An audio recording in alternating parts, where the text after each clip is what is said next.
When it comes to drivers, adjustability is always one of the big stories that we hear tech-wise. And we thought it would be good to have the opportunity to see several of the different driver heads and their adjustability in one location, side by side. So we're going to start and we're going to work our way through some of these just to discuss a little bit what's going on with all the different adjustable weights. First off, we've got the Tour Edge Exotics EXS, which has one of the more simple weight systems as far as a 9 gram and a 3 gram weight. Its adjustability obviously is going to lean on increasing MOI with the heavy weight in the back, or increasing a little bit of draw bias if you put the heavier weight in the heel. If you move though from that to something like the Ping G410, its weight is actually on the far extreme edge of it, which is going to have a significant impact on MOI, and you also get the fade versus draw bias. Callaway, with their Epic Flash and the track that we've known for so long now, is going to give you the fade to draw bias while also increasing MOI with putting weight in the back of the head. From there, you have something a little more simple with Titleist and the TS3, using their pod weight and being able to flip it to initiate a more draw bias head or a more fade biased situation for everybody. Internally, when we're talking about weights, if you go back to the Ping, you're dealing with a 14 gram weight on the periphery.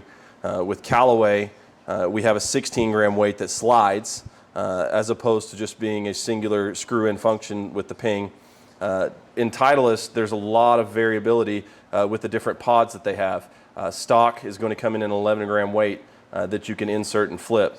Now, with some of the more complex weighting in the heads, you can take a look at the Mizuno, the M5 from TaylorMade, and as well as the Wilson Cortex.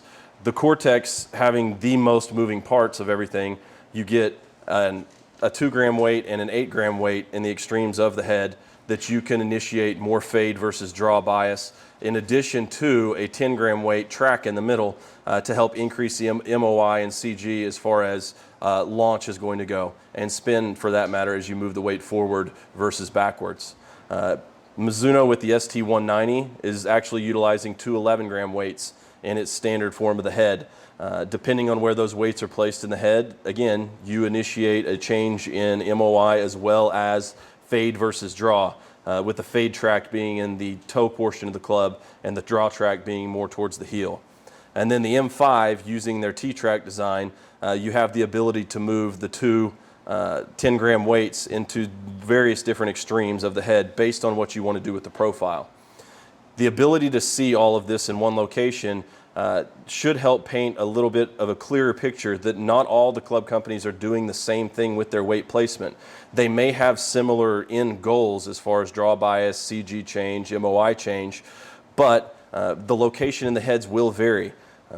Changes happen for a reason, changes fit each head design. No one adjustability feature is ever going to be the same.